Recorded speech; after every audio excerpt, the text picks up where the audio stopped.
Hi guys and welcome to our YouTube channel 1 to Step, where today I've been with another new video to show you guys on how you can delete your Instagram account from your PC.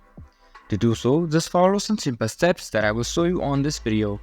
First of all, you just have to open up your Instagram on your PC and log into your Instagram account that you want to delete. After that, you just have to go on to More, which is on the bottom left corner of your screen. And now again, go on to Settings.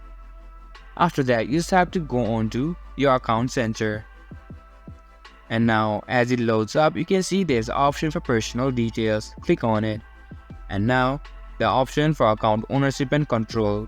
After you click on this, you can see the option for deactivation or deletion. Now click on it again and select the account you want to delete.